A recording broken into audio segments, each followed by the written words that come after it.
तर शक्यतो गरवी शेतं जे असतात ते शेतकरी ते शेत तलावासाठी देत नाहीत. मात्र दुसरा काही पाण्याचा या ठिकाणी सोर्स नव्हता, तर साधारणपणे समस्त महाजनच्या माध्यमातून 20 बाय 35 मीटरचा हा शेत तलाव आहे. 5 ते 6 फूट पाणी या तलावामध्ये वापरत असताना पण उपलब्ध आहे.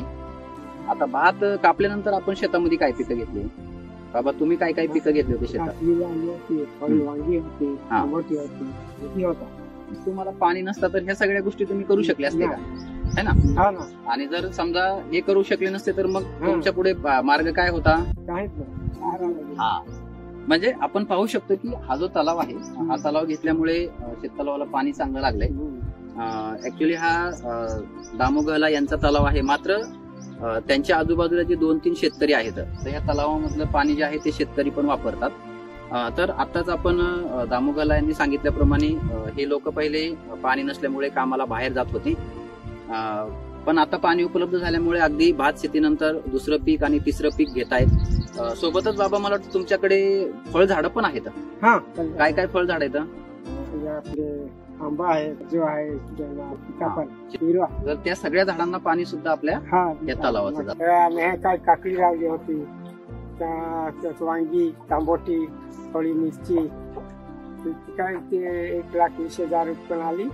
आता आपण पाहतोय की एप्रिल महिना चालू आहे. आपल्यासोबत काकड्या खरपडे हे शेतकरी आहेत. काकड्या, तुम्ही शेतीसाठी आता शेतामध्ये काय काय लावलंय बरं?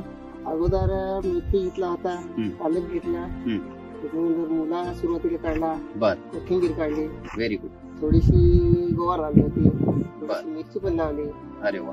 हा जो तुमचा माल सगळा निघतोय, याचं विकण्याचं काय करताय तुम्ही? बाजारमध्ये असे बाजार पकडून जातो. बरं, जे बाजार असतात आठवडी बाजार, तिथे तुम्ही जाऊन स्वतः हे करत आहे, आणि त्याच्यापासून तुम्ही आता आठवडी बाजार वगैरे करून पैसे पण कमवत आहे ना? मस्त महाजननी असेच जवळपास 25 तलाव या गावामध्ये खोदलेत.